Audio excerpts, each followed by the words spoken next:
É com imensa satisfação que ocupo hoje a tribuna para homenagear as mulheres e parabenizá-las pela marca que preendem na resistência à desigualdade existente em nossa sociedade. Amanhã comemoramos o Dia Internacional da Mulher. A data é uma oportunidade para refletirmos sobre o lugar ocupado pelas mulheres e lembrarmos que a igualdade entre mulheres e homens é um processo em permanente construção. Foi só há 81 anos que conquistamos o direito básico de votar, mais de 110 anos depois das primeiras eleições gerais realizadas no Brasil às vésperas da proclamação da independência. E neste ponto faço questão de destacar bravas lutadoras por essa conquista, como Berta Luz, grande feminista, cientista, líder nacional e política, que em 1922 foi eleita vice-presidente da Liga Pan-Americana das Mulheres e fundou a Sociedade Brasileira para o Progresso Feminino, dando continuidade, assim, ao trabalho iniciado em 1910 pela incansável baiana Leolinda Daltro. Faço menção ainda a outra, uma mulher especial, Celina Guimarães Viana, a primeira eleitora da América Latina.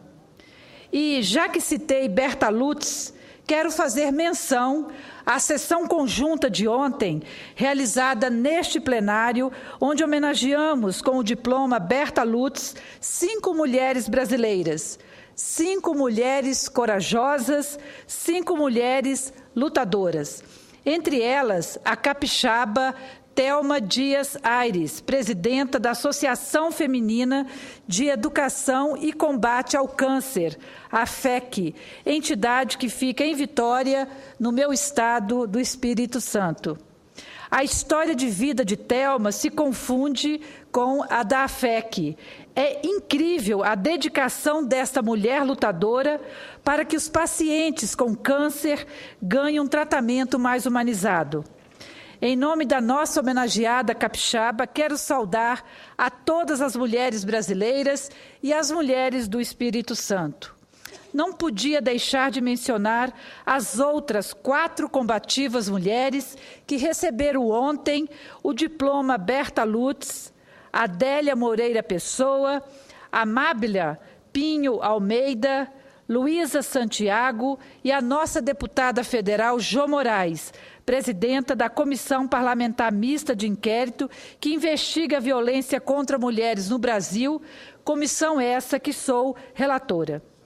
Aproveito também neste pronunciamento para lembrar que nesta ocasião em que comemoramos o Dia Internacional da Mulher, devemos refletir sobre a necessidade, a importância e a urgência de seguirmos na luta aguerrida pela conquista e garantia dos direitos da mulher, seja na vida política, profissional ou social, mas principalmente no respeito à convivência pacífica e isonômica entre mulheres e homens. É preciso lutar pela igualdade salarial entre homens e mulheres. Ontem nós recebemos aqui na sessão que entregamos os diplomas Berta Lutz em homenagem às mulheres, a notícia também dada pelo presidente do Senado, que a PEC que amplia os direitos das trabalhadoras domésticas será votado ainda este mês. Quero dizer que está mais do que na hora de aprovarmos essa proposta. Está também mais do que na hora de garantirmos às trabalhadoras os mesmos direitos das demais trabalhadoras brasileiras. A categoria reúne atualmente cerca de 7 milhões de brasileiros, sendo a maioria, 93%, formada por mulheres. Dessas mulheres, somente 2 milhões trabalham com carteira assinada. Aprovar essa PEC da trabalhadora doméstica significa dar um passo larguíssimo para que milhões de mulheres, principalmente negras, sejam retiradas de um sistema de trabalho muitas vezes próximo ao da escravidão.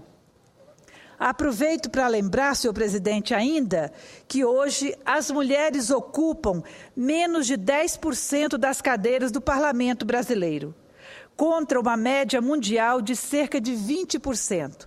É só nós olharmos aqui a composição do nosso Senado e a composição da Câmara Federal. Nós somos ainda uma minoria bem pequena aqui no Congresso Nacional. Em termos de representação aqui no Congresso Nacional, a evolução tem sido lenta, mas se o panorama do parlamento ainda não evoluiu como gostaríamos, a eleição da companheira Dilma à presidência já se mostrou decisiva para a presença feminina na política, no nível do Poder Executivo. Aproveito a ocasião para saudar a nossa presidenta, as ministras e a todas as nossas parlamentares. Essa semana recebemos na Comissão de Direitos Humanos do Senado, na abertura dos trabalhos, comissão essa que presido, 3 das nossas grandes ministras para uma audiência pública voltada, em especial, para discutir os direitos das mulheres.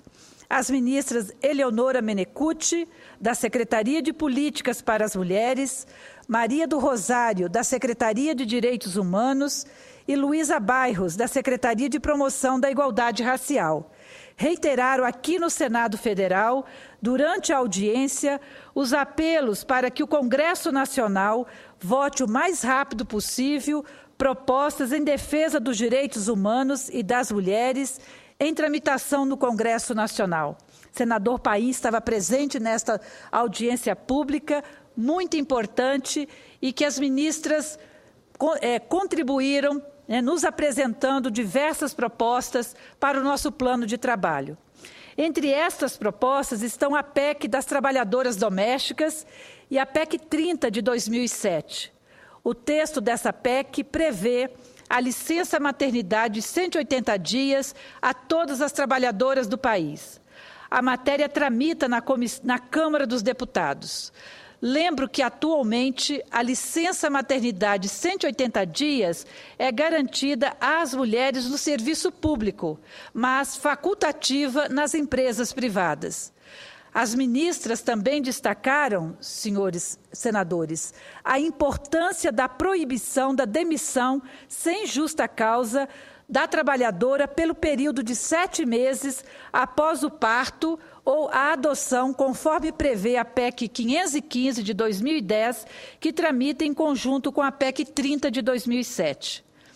A ministra da CEPIR, da Secretaria de Políticas da Igualdade Racial, solicitou ainda a aprovação de projeto que altera a Lei de Licitações, a 8666 de 93, para obrigar a inclusão de, no mínimo, 10% de mulheres em contratações de obras com o poder público e sugeriu emenda para estender o benefício aos negros e negras.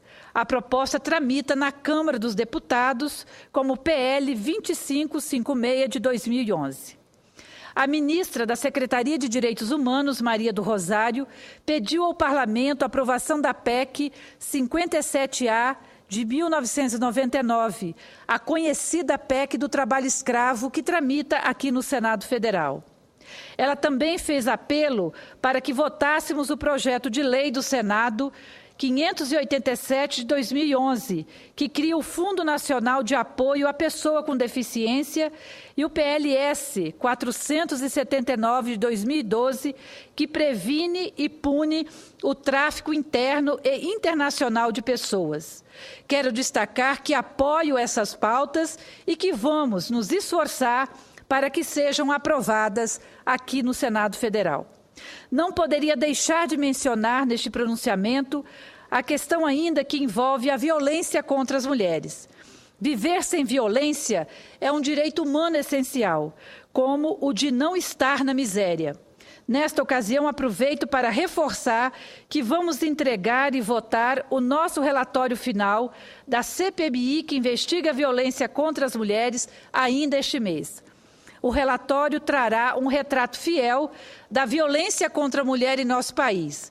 Retrato este visto em loco nos 17 estados e mais o Distrito Federal que receberam a CPMI, além das inúmeras audiências públicas, diligências e oitivas realizadas pelo país e aqui em Brasília pela nossa comissão. A situação, adianto, senhores senadores, não é das melhores. Existem muitos problemas nas 3 esferas de poder, em especial no sistema de justiça, no sistema de segurança pública e no sistema de assistência social. Estes problemas, em alguns estados, concentram-se na esfera do judiciário, em outros, nos equipamentos mantidos pelo Poder Executivo. Por fim, gostaria de salientar que, neste 8 de março, seria muito importante que as instituições públicas anunciassem medidas concretas para o enfrentamento às violências, como, por exemplo, a criação de secretarias estaduais da mulher em estados importantes, como o Rio de Janeiro, São Paulo, Minas Gerais e, em meu estado, o Espírito Santo. É fundamental também a reestruturação das delegacias da mulher em praticamente em todos os estados, e um orçamento de gênero para o enfrentamento das diversas desigualdades de gênero. Nos tribunais de justiça, é essencial que coloque em prática um plano concreto para a expansão dos juizados de violência doméstica, tanto nas capitais como no interior, pois a CPMI encontrou situações insustentáveis, como a do Rio Grande do Sul, com apenas um juizado na capital, com mais de 20 mil processos. Seria importante que os ministérios públicos anunciassem, neste 8 de março, a criação de um órgão especializado em suas estruturas administrativas, como uma coordenadoria das promotorias da mulher, para promover as políticas internas de enfrentamento à violência doméstica contra a mulher. Entendo que é necessária ainda uma mudança profunda no entendimento de muitos promotores de justiça do Distrito Federal.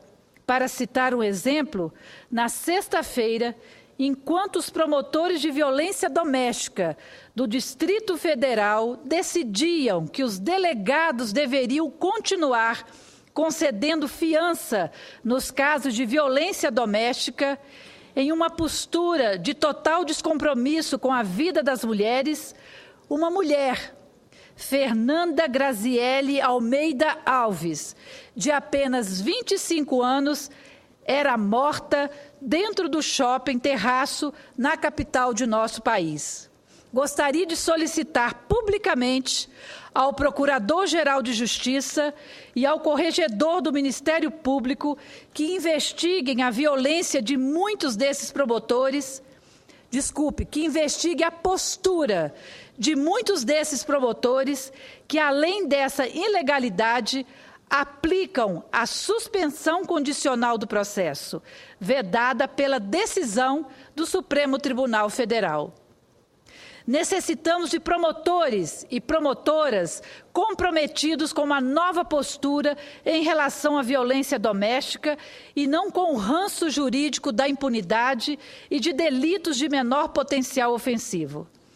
Essas são medidas indispensáveis para que não continuemos a ver milhares de mulheres sendo mortas todos os dias em nosso país. Uma vida sem violência, como já citei, é um direito de toda mulher. Encerro, senhor presidente, o meu pronunciamento parabenizando mais uma vez todas as mulheres. Em meu estado, neste final de semana, teremos inúmeras comemorações. Participarei, mais uma vez, ao lado das combativas e guerreiras capixabas que ajudam diariamente a tornar melhor não só o Espírito Santo, mas o nosso imenso Brasil. Era isso, senhor presidente, senhor senador Paulo Paim, senador Aníbal, o que eu tinha para dizer neste momento. Muito obrigada.